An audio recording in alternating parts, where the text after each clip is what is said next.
Assalamualaikum warahmatullahi wabarakatuh. Apa kabar anak-anakku semuanya? Semoga hari ini dan seterusnya kalian senantiasa sehat. Dan ibu berharap kondisi saat ini tidak mengurangi semangat kalian untuk belajar. Sebelum kita membahas materi, mari kita lihat dulu kompetisi dasar dan tujuan pembelajaran yang harus kita capai.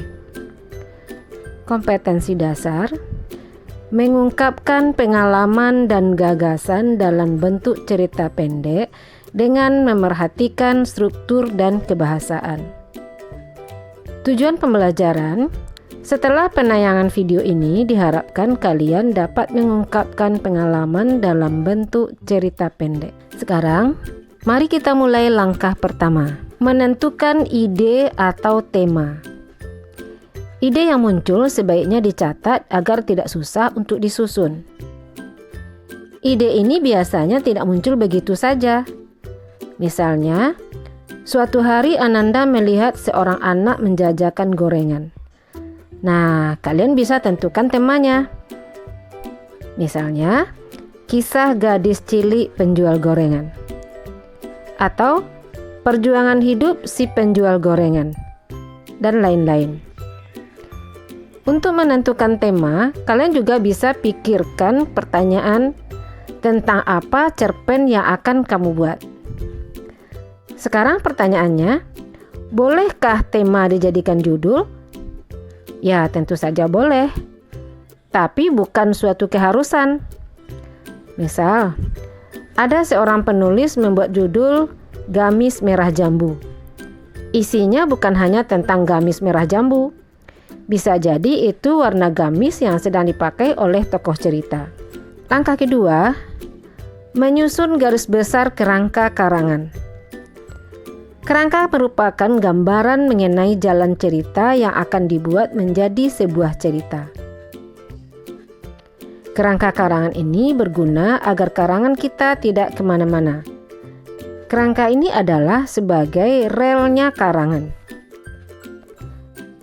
Pada tahap ini, penulis melakukan yang pertama, pemilihan tokoh dan penokohan. Siapa tokoh yang cocok untuk cerpen kamu? Bagaimana wataknya? Tentu harus kamu pahami.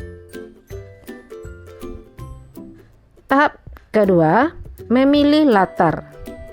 Ini maksudnya kapan waktu dan tempat yang dituntut oleh cerita kamu. Tahap yang ketiga, menentukan alur. Apakah alur maju? Artinya cerita dimulai dari awal sampai akhir. Atau alur mundur. Artinya cerita dimulai dari konflik, kemudian balik lagi ke awal terjadinya peristiwa. Atau alur campuran. Di sini semuanya bercampur. Kadang ceritanya maju, kadang ceritanya mundur.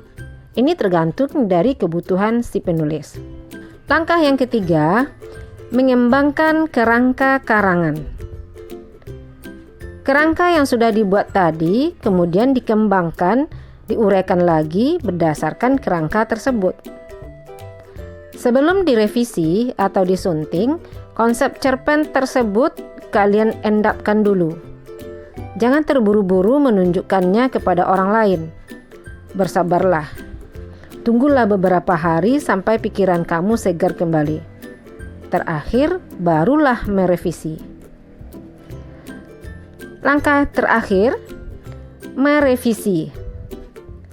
Sesudah selesai menulis, baru boleh dibaca untuk diketahui kekurangan dan kelebihan tulisan. Setelah diendapkan beberapa hari, bacalah cerpen kamu. Temukanlah kesalahan sebanyak-banyaknya. Anggaplah kamu sedang merevisi karya orang lain sehingga kamu lebih objektif. Jangan lupa memeriksa struktur dan kebahasaannya. Demikianlah video kali ini. Lain kali kita sambung dengan materi yang lain. Sampai jumpa. Assalamualaikum warahmatullahi wabarakatuh.